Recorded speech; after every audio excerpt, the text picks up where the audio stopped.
her plans from Soweto to Lagos, Nairobi to the Cape. She's rewriting the stories they said she couldn't shape. Moms rising in Africa. This is Lerato Sitole, your host today, as usual, in Conversation with Greatness. Welcome. We are getting into another journey with our greatness, Dr. Tracy Markle. In our previous conversation, you met a young Tracy, burning with two desires. Let's start with one, to be a doctor. There's something around storytelling there that I think we have not touched on, but I do remember her mentioning her being fascinated about writing, reading, storytelling. And I'm sure you've heard, as she told her story, she is a very good storyteller. We moved into her having the other burning desire of becoming a mother. We witnessed the journey, the price to pay of being a mother, her marriage, the conclusion or the closure thereof. But you also witnessed a very strong woman that stood where no was never an answer. You've seen how adversity always carries with it an equal or greater benefit through her story. You've seen persistence. You have seen her moving closer to knowing herself and getting closer to God. What really stands out in this story is not perfection, and she said that herself yesterday. It is a decision to not allow yourself to be defined by what the doctors said. They said she's never going to have a child, or at least it's going to be impossible. Her daughter will probably never be able to speak, and she pushed through that. And only a burning desire and an understanding of a purpose can get you through those. A decision to stand up and raise a child as a single mother. A decision, when we got to the end of our conversation yesterday, a decision to love again, to elevate love over grief, over pain, over past experience, over depression that she's experienced in the past. Because sometimes the greatest transformation is not what changes around us, but it is what we refuse to surrender within ourselves. And today we continue the conversation with Dr. Tracy Markle, where she found love, laughing, texting like a teenager. Obviously, what she didn't do when she was a teenager, she had to pay the school fees now.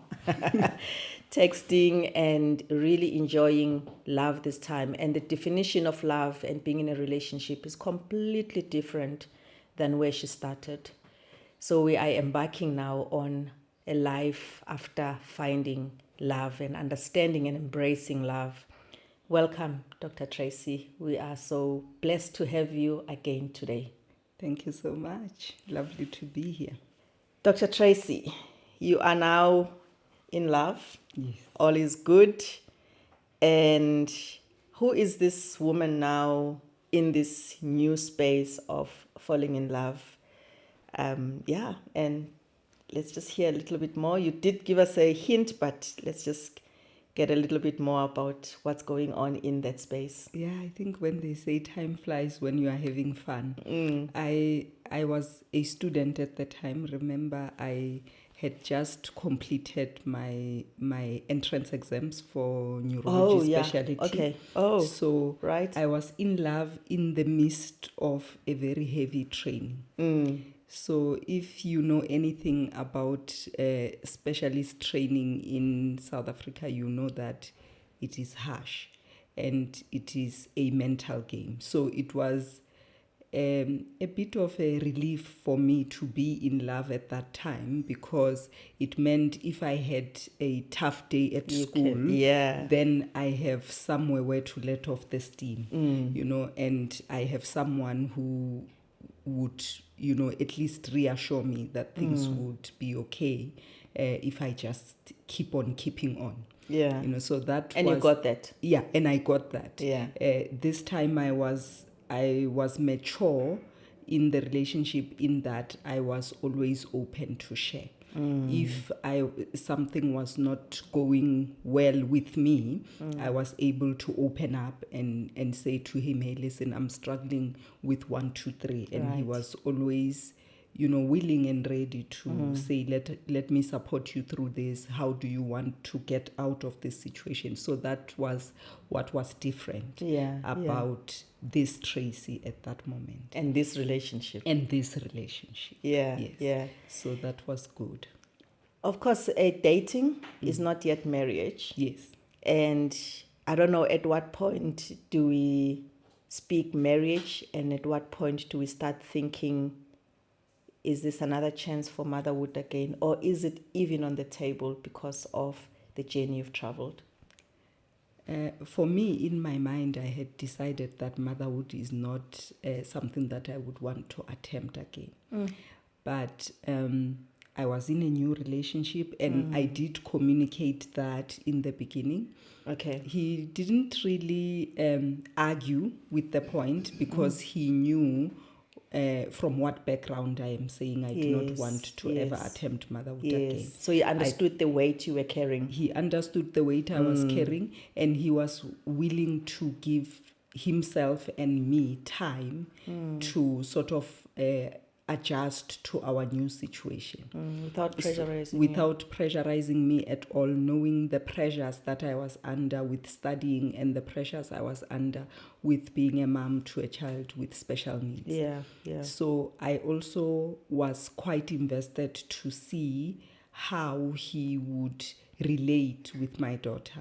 Oh, and by the way, there's that yes integration that you needed to do. And I really did take my time. I didn't, although he knew that my child existed and what were her challenges, I didn't immediately introduce them to each other. Okay. I wanted for myself to know him yes. and gently introduce his existence to my daughter before they meet. Yeah. So that by the time they meet, she knows exactly who she's gonna meet. She has seen him in pictures, and she has grown to develop a certain warmth to him before they could physically meet. How do you do that with an autistic child, or is it same as any other child, or are there are there some nuances that you have to navigate because your child is autistic, to introduce somebody and for her to understand there's a possibility that this person is going to be part of our lives? There are a lot of nuances to that, because our communication was mainly based on pictures and actions, because social interaction and communication remain one of the more difficult things for people with autism to deal with. Right. So we communicated in pictures. Yeah. If you looked angry in a picture, that is how you were going to be perceived. Oh. So okay. When we go out on our dates, I used to take pictures of us together, just laughing or doing something fun, fun activities. We used to walk around in playgrounds so that I introduced this person who is going to be able to be a father to you and be able to play with you, because children learn by play. Yeah. They actually don't learn. They learn what they live, and they learn through play. So I wanted her to see me in that happy light with this new person that she has never met before. Yes. So if mom is happy, it gives an assurance that this person is all right. Okay. And without you having to say it in words? Without me having to say it in words. Wow. Because when you say it in words, you run the risk of missing the mark. You run the risk of her not understanding what you are trying to communicate. Wow. But when she sees it in a picture, yes, it is easier for her to grapple with the information. So Okay, that's so that's hectic. You had to be that way with introducing a new person, and because I was quite strict as a single mom, who I would bring into my house, and when she was used to just being with me, Yes. and her, and maybe the helper in the house. So Yeah. she was never used to an influx and outflux of people yes. that are strangers to her. So Right. I was very careful not Yeah. to do that. Yeah. So that is how I introduced them. And when they met, I wanted to create an environment where we could have an escape. So we went to a public place. Okay. So I came with her, and my husband came on his own, and then we went to this restaurant Yeah. that had, a small place where kiddies could play. Yeah. So we sat for a while. They tried to say a few words, to each other. Yeah. But she was always aware that if this feels like too much, I can always go to that place and go and play and leave them to be alone together.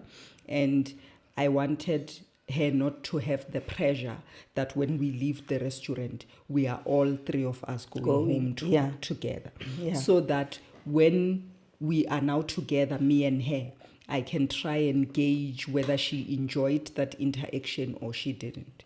But how do you gauge? So she will tell you? Yes. Okay.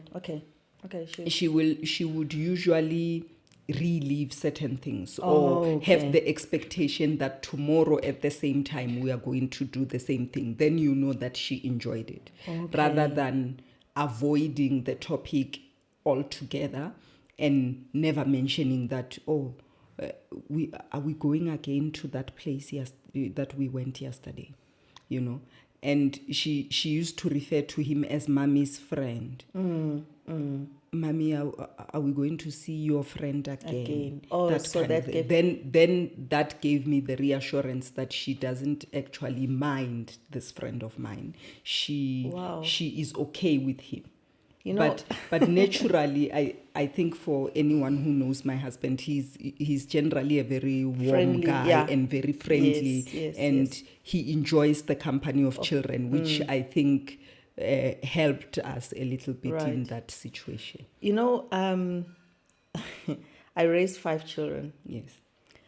I am not sure if I was as present as you are present in your daughter's life. The things that you need to observe, would take them to parks, and I'll be in my own world, and they must just get on with the program. Yes. But this is almost like it requires you to be mindful, to be present, to observe, and to communicate in a non-verbal way, but communicate, because these are very life-changing decisions that you need to communicate to her.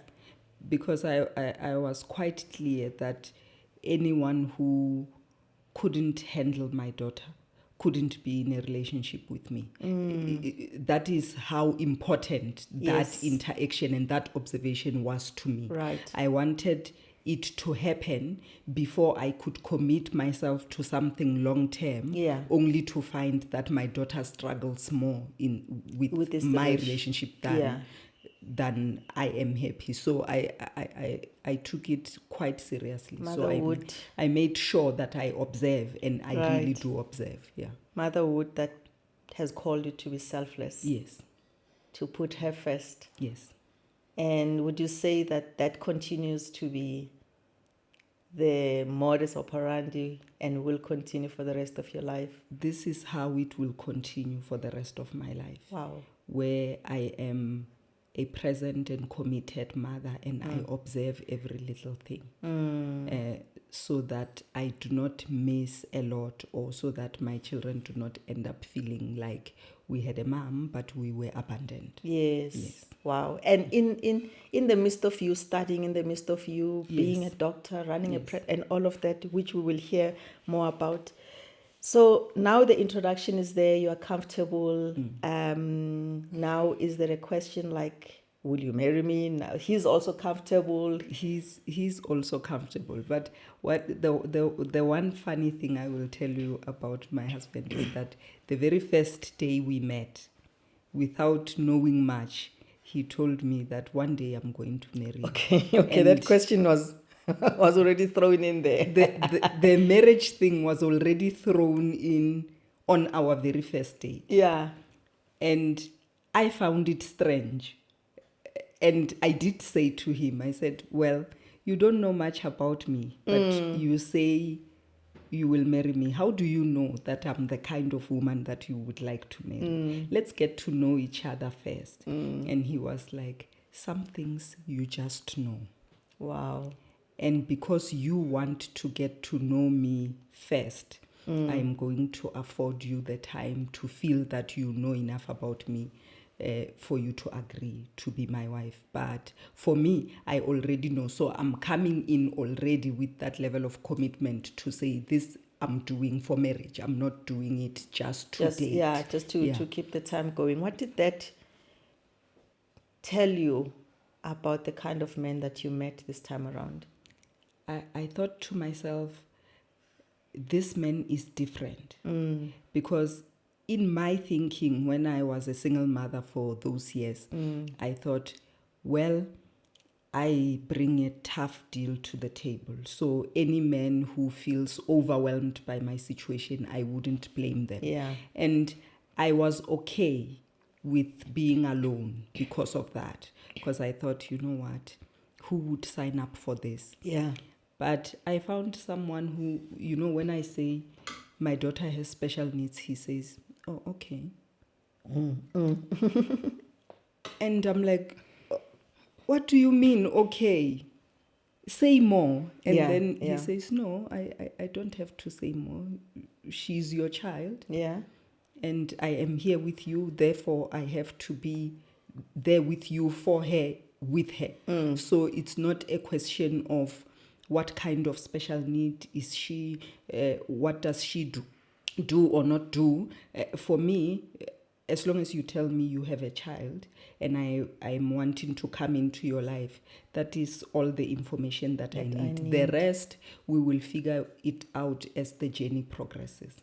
I cannot say I cannot handle her or I cannot handle you because of this situation. Right. So that was completely different. Yeah. And I think when you've been single, first of all, my former husband didn't know about our child's diagnosis. Yes.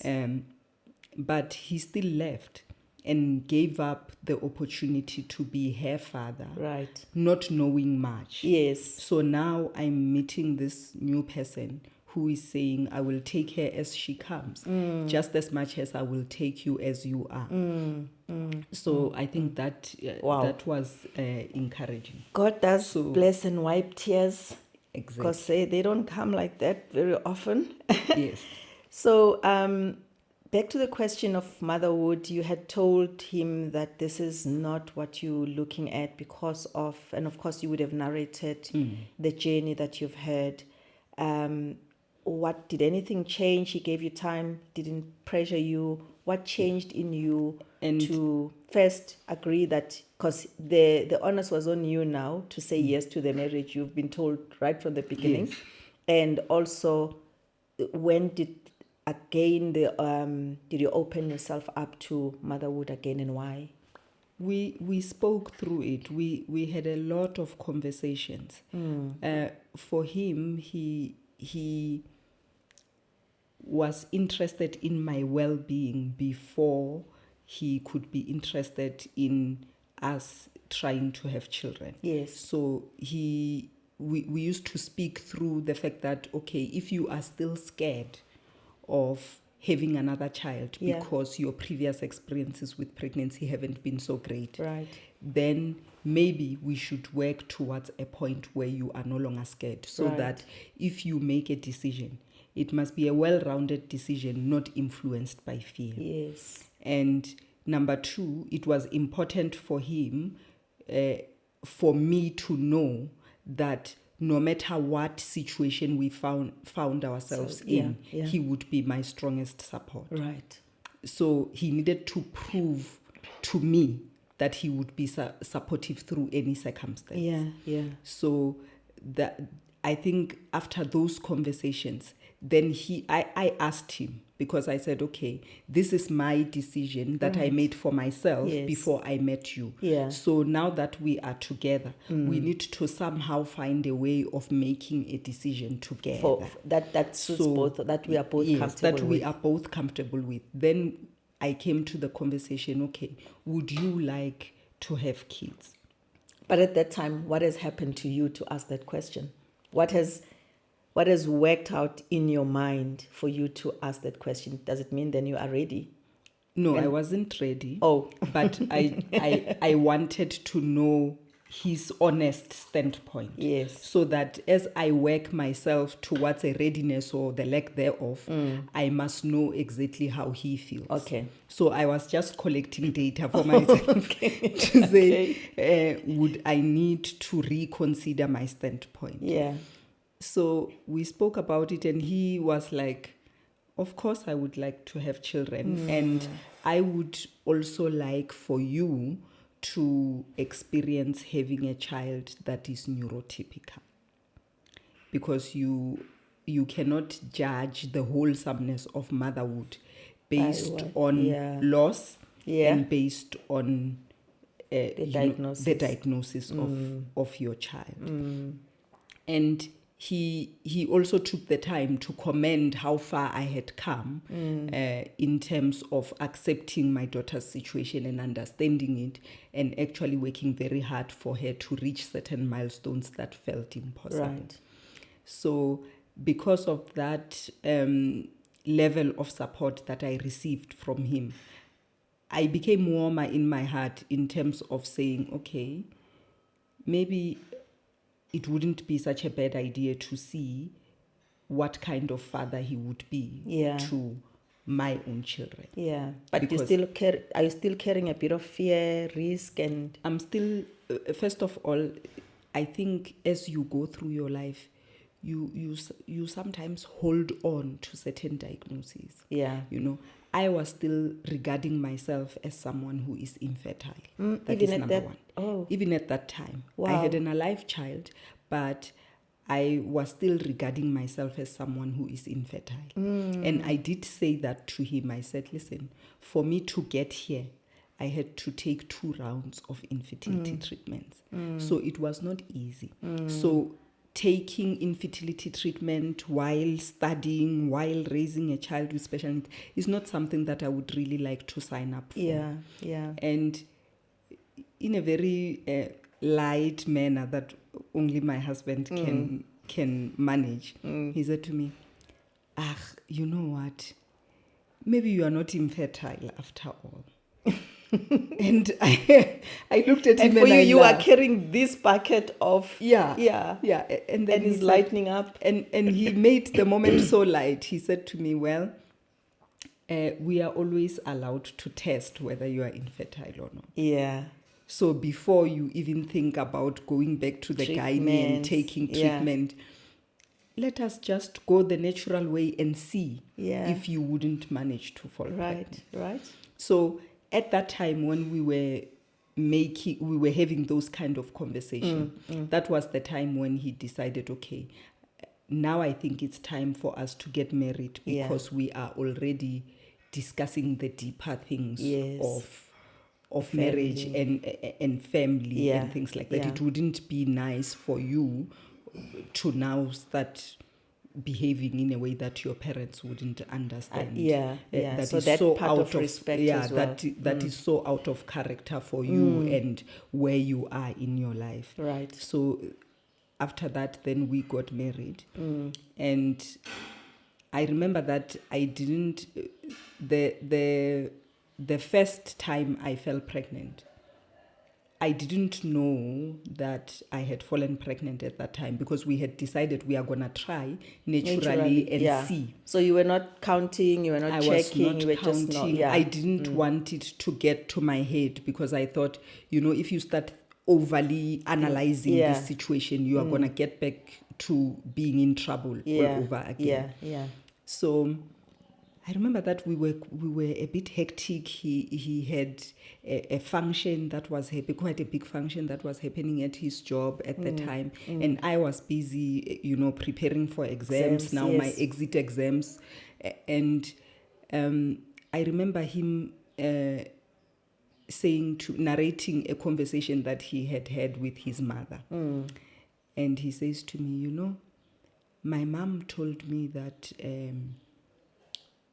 She saw a vision of herself receiving a baby boy. And she called me and said to me, that baby boy is mine. Wow. And then I said to him, but well, we are not pregnant. Yeah.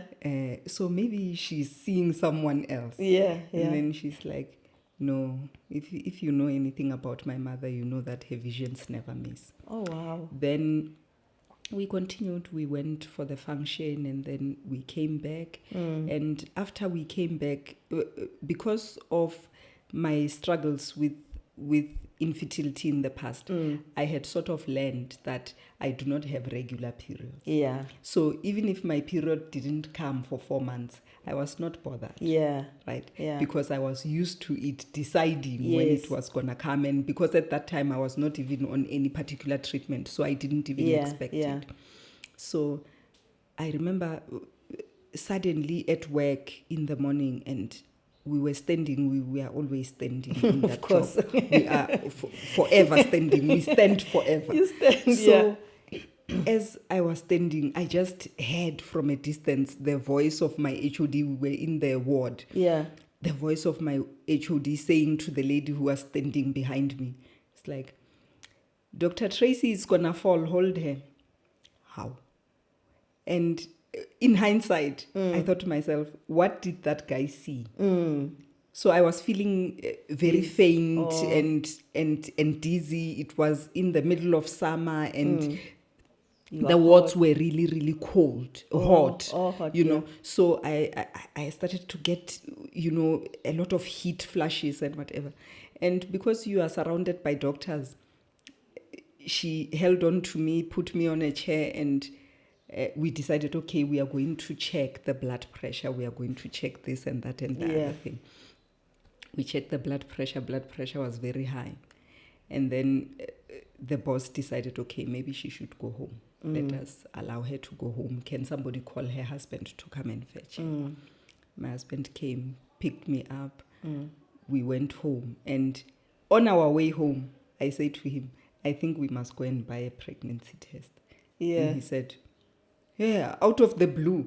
I'm like, the last time there was a vision. The last time I had a fainting spell like this one, I was pregnant with the twins. Oh, okay. So I sort of went into a little bit of anxiety to say, oh my goodness, why am I fainting again? Yeah. So we took the pregnancy test. The pregnancy test was positive. Yeah. Okay. And we're excited, like yes, any other couple, like teenagers in love, for that matter. So we were very excited. And then as we were making the plans to say I should go and visit my gynae, and start early to look after this pregnancy. Exactly. Yeah. As we were doing that, one Sunday morning I woke up and I was bleeding. Oh, God. So that was then a pregnancy loss. So of course, we still went to the doctor at that time. We went to the doctor and he confirmed that, okay, the pregnancy was this far gone and this is now a miscarriage. Oh, wow. Another one. Yeah, I found that I coped a little bit better than he did with that loss, miscarriage. Yeah. I don't know what was the thinking for him, but for me, I felt like I have done this before. It is painful, right? But I didn't want to be a broken vessel like I was the first time I had the miscarriage, because I was still very interested in treating him well, even though we are in pain. Treating him well? Yes. Okay. him well, because I realized in my first marriage that when I am in pain, I'm a very angry person. Okay, so you were So intentional, yeah. conversations don't go well. Right. I read wrong into every sentence. I'm always looking for faults in everything that you say. So Right. I realized then. Yes. And when I was in that moment, I said to myself, okay, Tracy, you cannot do it the way you did it In before. the past, fully transformed You Tracy do not now. want to completely alienate this man, because his heart is in the right place. He's doing his best to support you, because he was, even though he was in pain, when I was crying, he would stop whatever pain he was dealing with for himself to make sure that I am okay. Yeah, yeah. So wow. I thought to myself, maybe open a little bit of space for you to experience his vulnerability. Yeah, So because that it's not his first time. Like because it's his first time. Yeah. And for me, it was not my first time. Not making it less painful, Exactly, but of course, at least the value of experience does help Yeah. you out a little Yes. bit there. Yes. So I opened the space to ask him to say, Wena, how are you feeling about this situation? And my husband is the ultimate optimist. I don't know how we all can get there. Yeah. Because he said, well, it's painful now, and I will give myself time to recover, and I will give you time to recover. But this for me definitely doesn't say that we cannot try again. Then Wow. And then what about you? Because this for you is number whatever Yeah. of pain. Yes, and Yeah. you like he's starting and it's like we can try again, but Yeah, what but does for that- me, I yeah. was like, maybe let's take it easy. Maybe let me finish writing my exams. That was Yes. my next response. Yes. Maybe let me finish writing my exams. And at that time, he was very worried about my age at that time, to say, hey, if you had very complicated pregnancies when you were younger, what happens when you are older? So we really shouldn't wait it out for too long. I would much rather have you interrupt your studies to have a pregnancy and finish it than wait until you are older just so that we can wait for more complications. I understood his reasoning because I'm a medical professional. I know exactly what he was he's talking about. So we carried on, and I decided, okay, if I say we are trying, then I'm going to be under pressure. So I said to him, okay, now that this is resolved, we went to the doctor, got cleaned up, and then we went back home. I was able to go back to work. Then I said to him, I don't want us to say we are trying, because it means every time I don't see a period for Then you more must than go, that, yeah. then I must go and buy Yeah. a pregnancy. Then already I'm under pressure. I'm rising in stress levels. Everything that goes wrong, I'm gonna think, oh my goodness, I shouldn't have done that. What if I'm, Yes. So I said to him, if it happens, I won't deny that Right. it is happening. Yeah. So So you're still letting nature go. I was just like, you know what? I'm going to let nature take its course. I'm not going to overthink it. Having a miscarriage doesn't mean that I'm infertile. Because at that point for me is, remember he said let's let nature take its course. As you've said, you are probably not infertile. So that for me Confirmed for him and that- for me that you I'm not infertile. I'm not infertile. So that was tick. That was that like was call for tick. its own Yeah.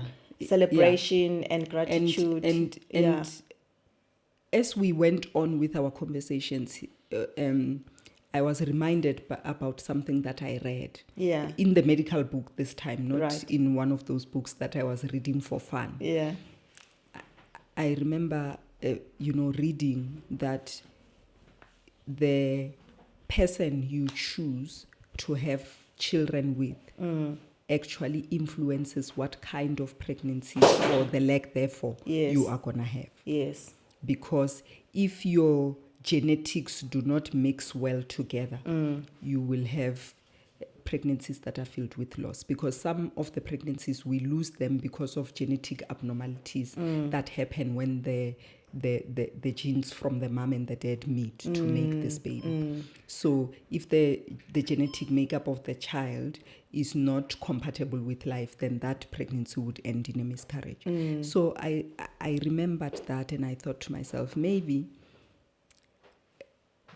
it was difficult in that pregnancy because of this genetics in the first marriage. Yes.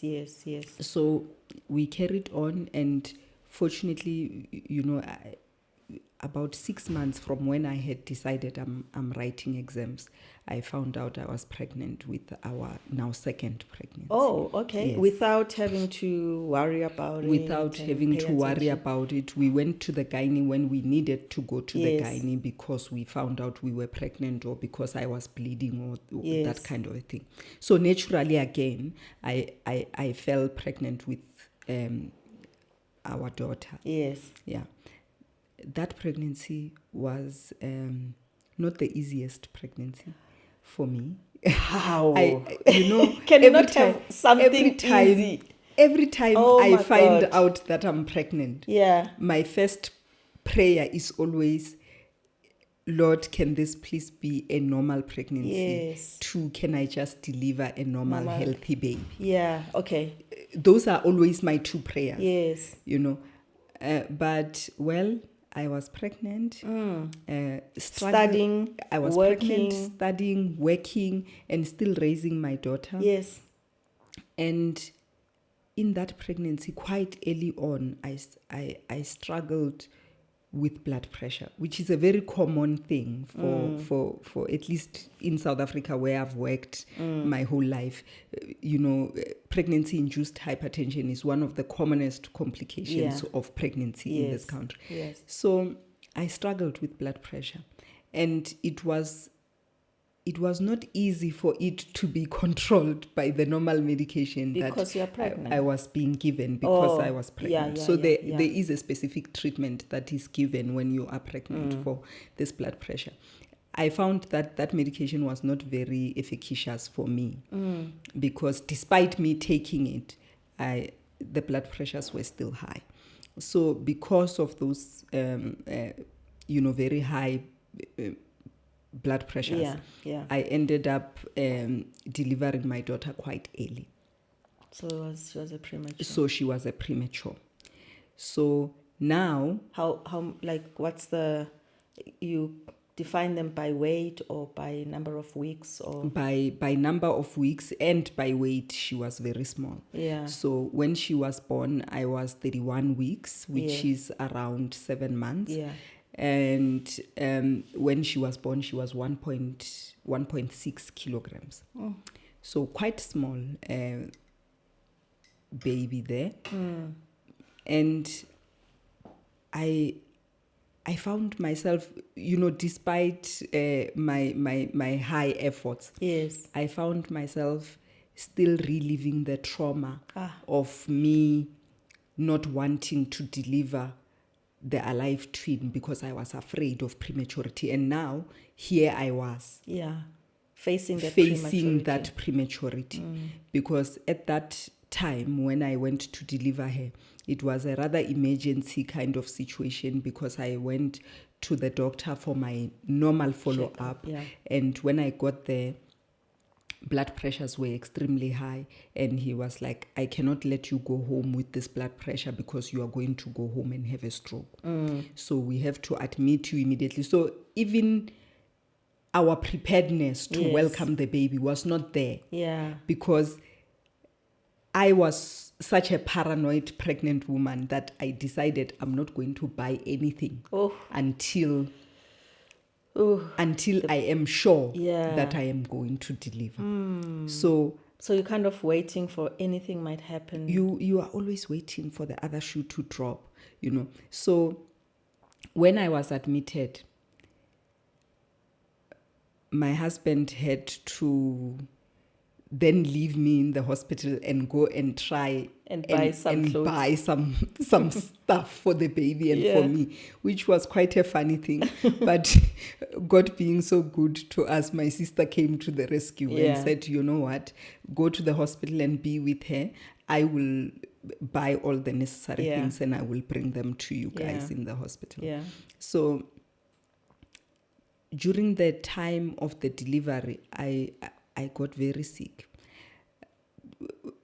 For everyone who has some experience with pregnancy-induced hypertension, you know that its most severest form is if the woman's liver is failing and if they have a seizure, in addition to the blood pressure not being controlled.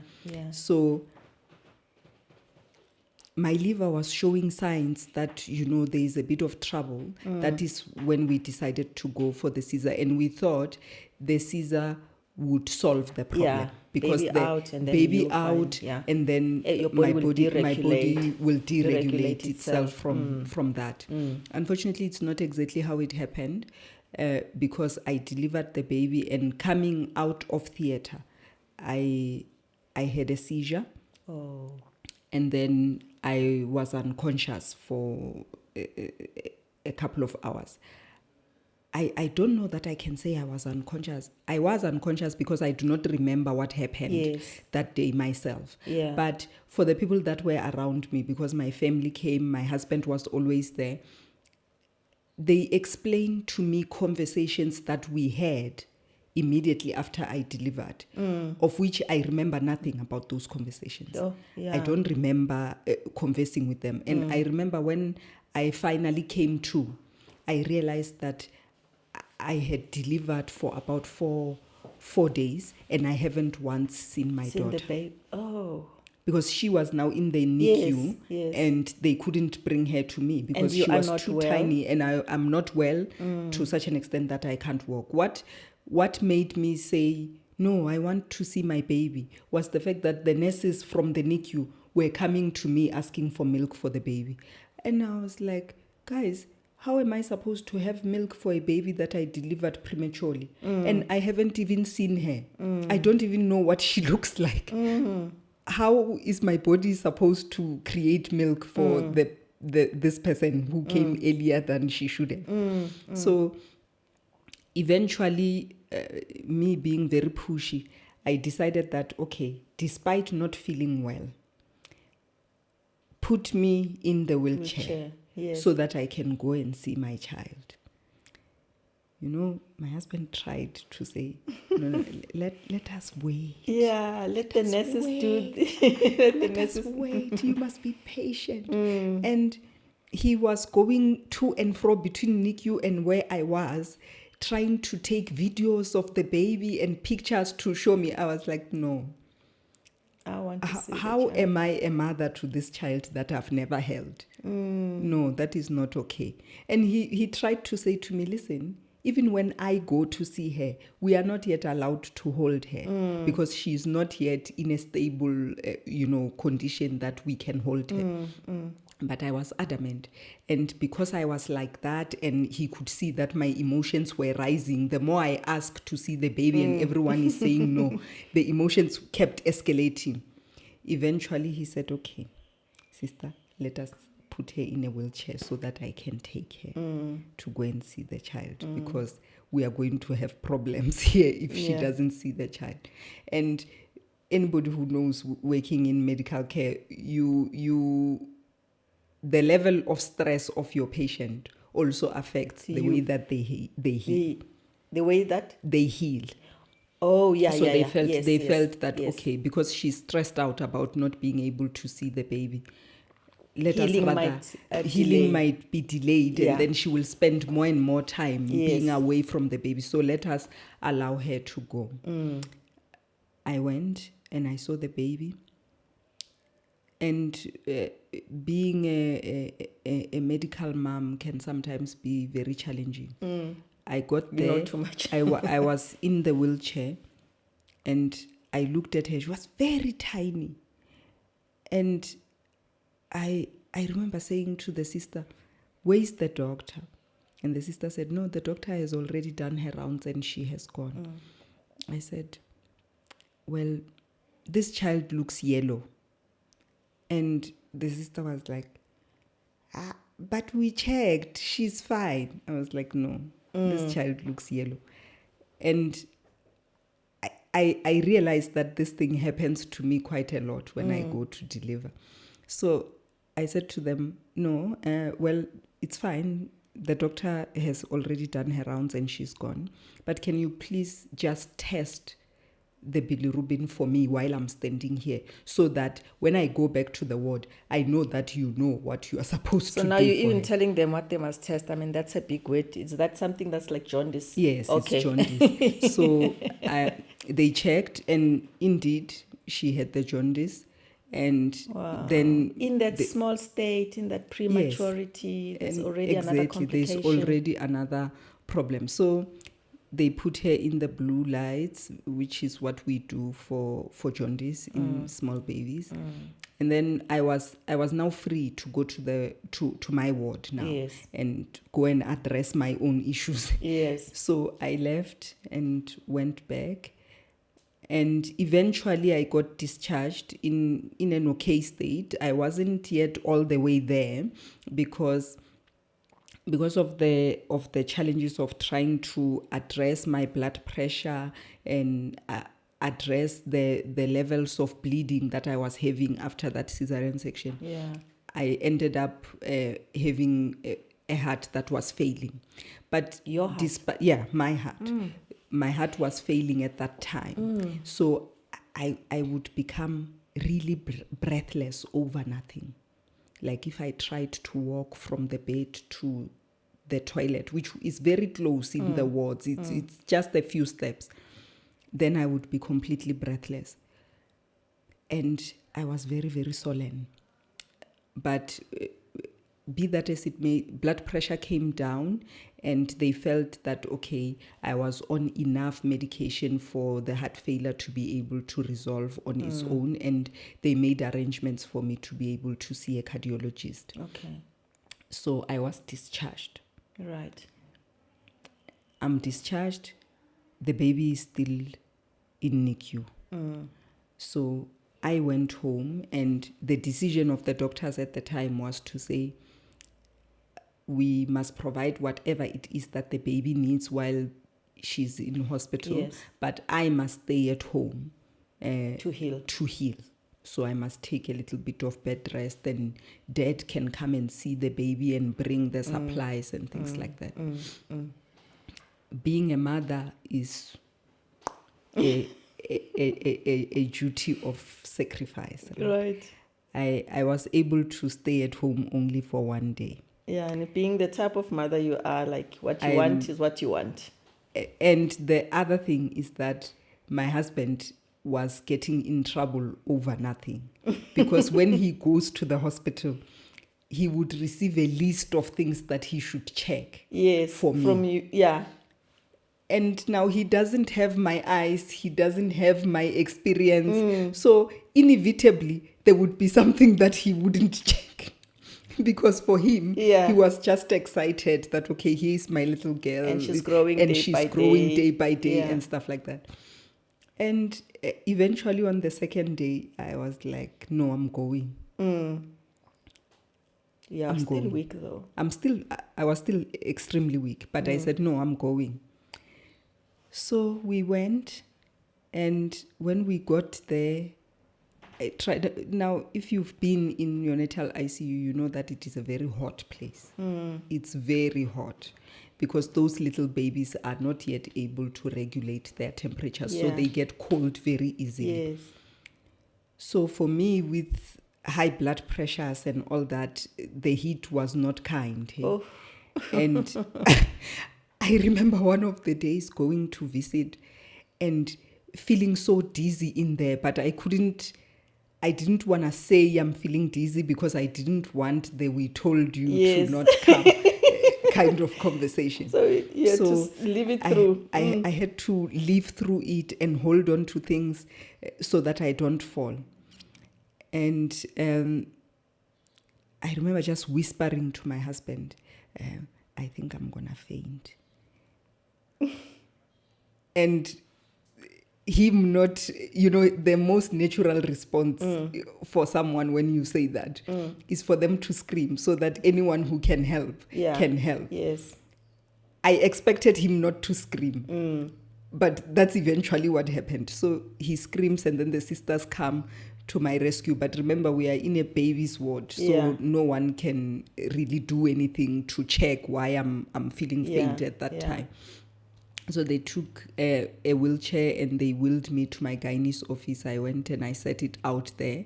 And still my blood pressure was high even then as I was doing the up and downs to go and see the baby and things like that. But at that time, then they decided, okay, maybe the appointment with the cardiologist should be an urgent one. So I went to see the cardiologist, adjusted my medication a little bit, and then from there, I was able to have a much smoother recovery from that time. Okay. Now, journey of NICU was difficult in that you are in this ward with all these mothers who are like you. And I remember that one day when we were waiting for the babies to be weighed, one of the babies didn't make it. Wow. Yeah. And I think that traumatized us to such an extent that we felt like we could just push time with our fingers so that we can get out of there with the baby. And that was very painful, watching this family go through this pain of loss. And because you spend so much time in the NICU waiting for the babies to gain weight, you actually become close to the other moms. You try and encourage each other through, a very difficult situation. So it becomes a community in that moment. It becomes a community in that moment. And I remember really not wanting to be there when that family came to take the baby.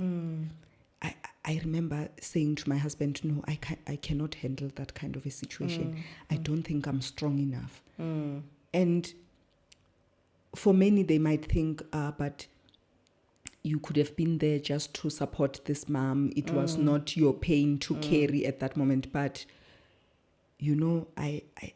I thought of myself, how I was when I lost my babies. I couldn't, I didn't think, I thought I would do more, I would give the other mother more pain than she deserved by trying relieve to your own pain through her pain. Yes. Right. So I decided, no, I don't want to be there when they fetch.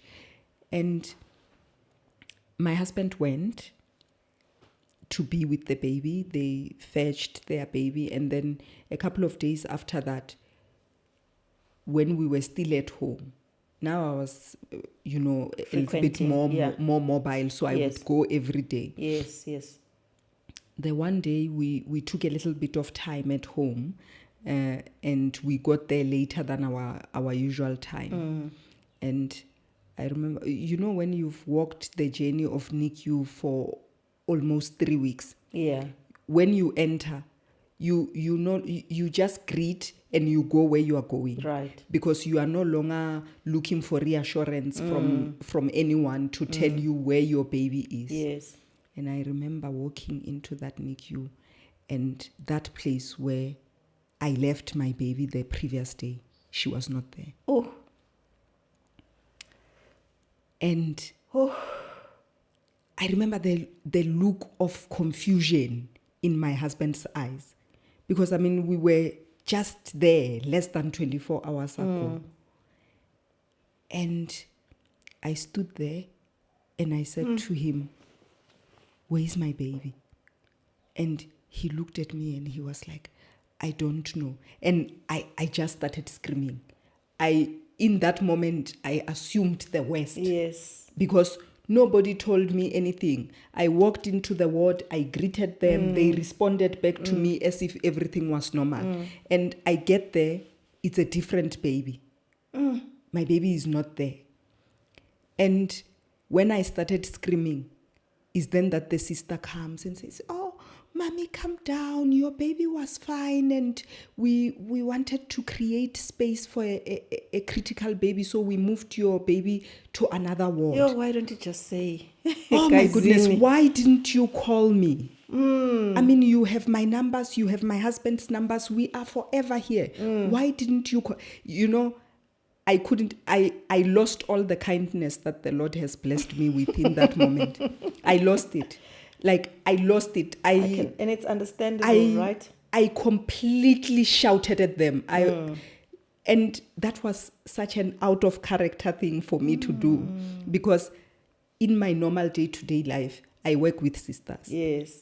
And we treat each other so well as colleagues that we even have our own inside jokes, Yeah. you know, we chuckle with each other and all that kind of thing. But in that moment, I was livid. I just couldn't believe they took it so simply. While I think, because you are coming here, you're carrying something and you're working it out. I'm carrying this is not something and helping at all. and this is not helping at all. And eventually, when I got to the ward where my child was, I had lost all the joy in my heart. Oh. So even as the Holding sister, her, as the sister was coming to say to me, I can hold the baby and I can do the feeding for that time. I sat down and I started crying, and she was like, okay, I'm not going to give you the baby, because if I give you the baby in this state, the energy that the you energy transfer, is not okay. And today is the day where we are supposed to weigh them so that we can see if you can take her home. Because otherwise she's okay. But because I can see you are not okay, let us give you, you know, a little bit of time. So I'll do the feeding for you in this time. Yeah. So we sat there, you know, trying to calm down. And I think my husband didn't have, you know, a reaction. I think he was in shock. Like, he was, for him, it was the first time he saw me lose it like that. I'm usually a very calm person, and even when things are tough, I tend to take it easy. But that one, I didn't go down well. Hey? Yeah.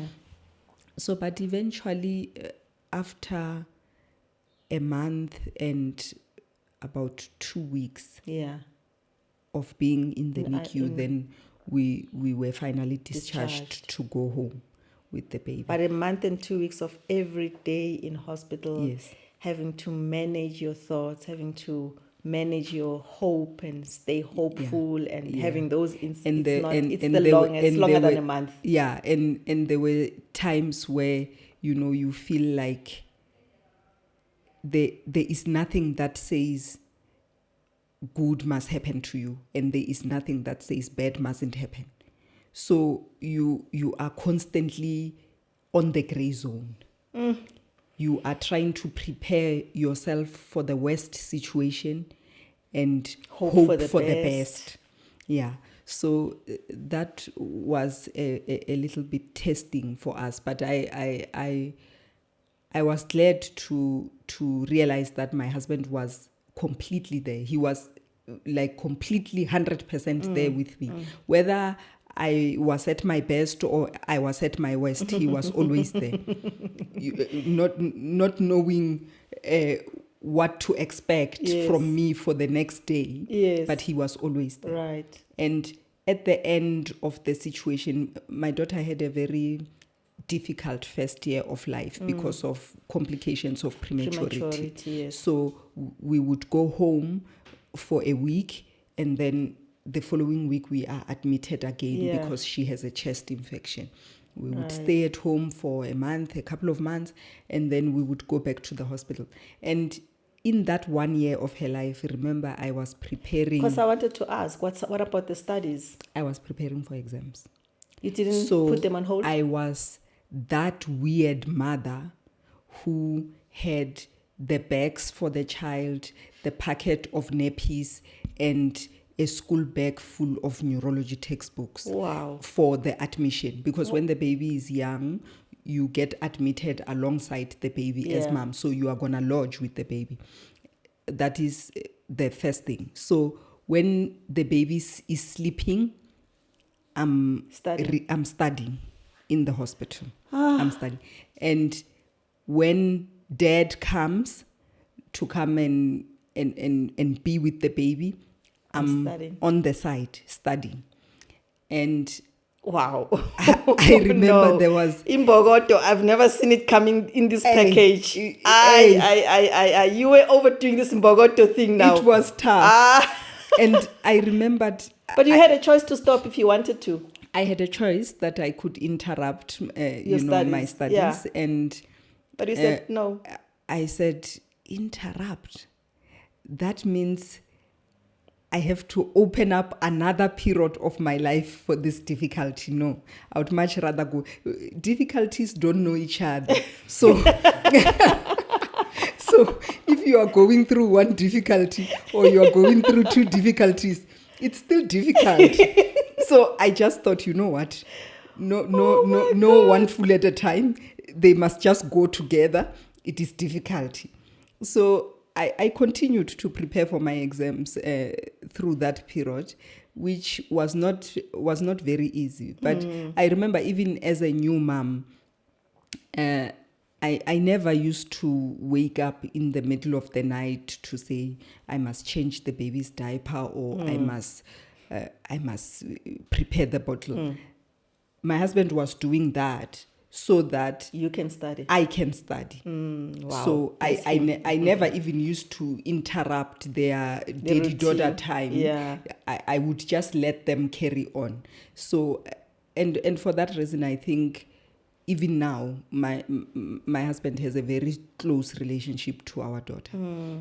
Because, I mean, when they said people are admitted to KMC, which is kangaroo mother care, where we put the babies in our chests so that they can grow up, my husband did the bulk of the KMC with our daughter because I wasn't well enough.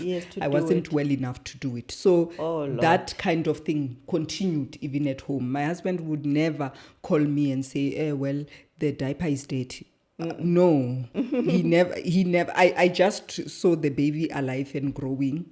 And I would have my moments as her mother. Yes. And then I had a lot more moments of really just being a student and studying. But you were also working still. And I was still working. Right. Still. Yeah. So how old is the baby now?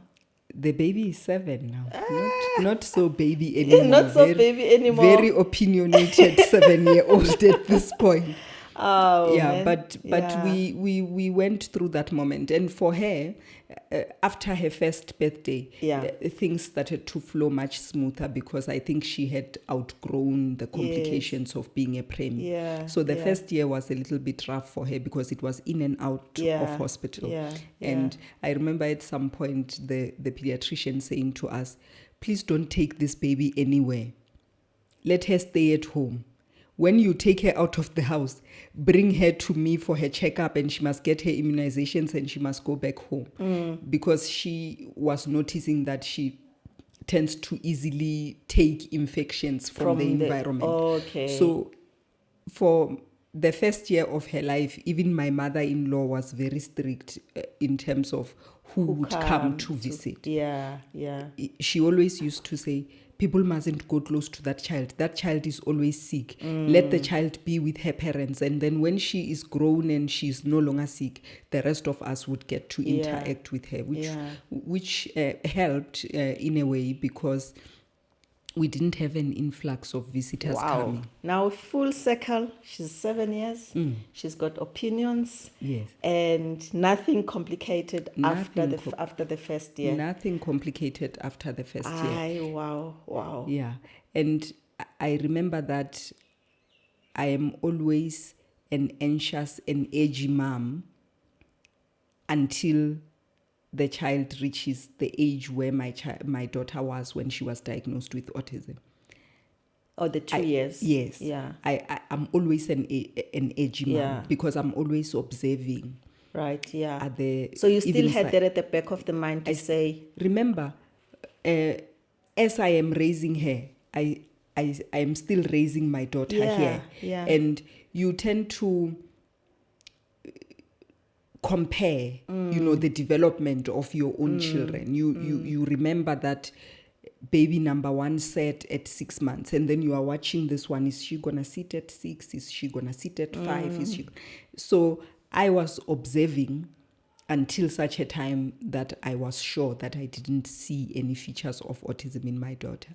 And that was something that my husband couldn't talk me out of. For him, he said, well, I don't believe that you will ever have another child with autism. So I'm not going to look with you for those signs. But because that is your journey, you have to do it the way that it feels comforting for you.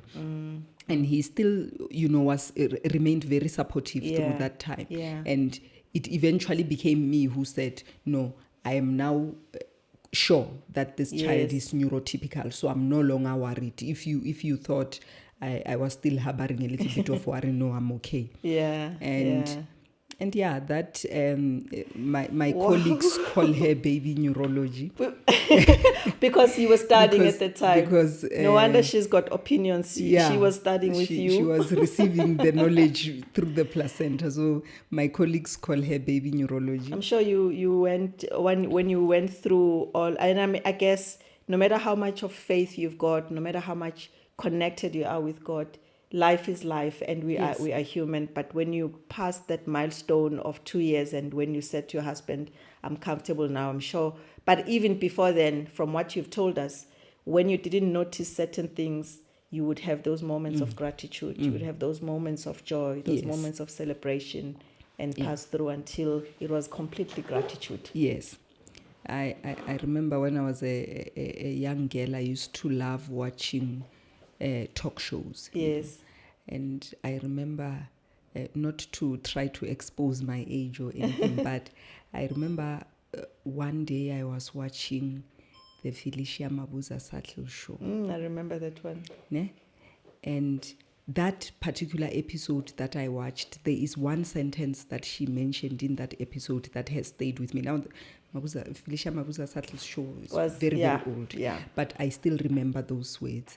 And I don't know whether she was saying them herself, or she was quoting from somebody else, or she was reading it from somewhere. Yeah. But I remember her saying at the end of her show, as she was closing, she said, if the only prayer that I ever say is thank you, then that prayer is enough to sustain me for the rest of my life. Wow. And that stuck with me. Because I said, you know what? There's difficulty after difficulty after difficulty. But if I say thank you, that thank you will birth good things for me.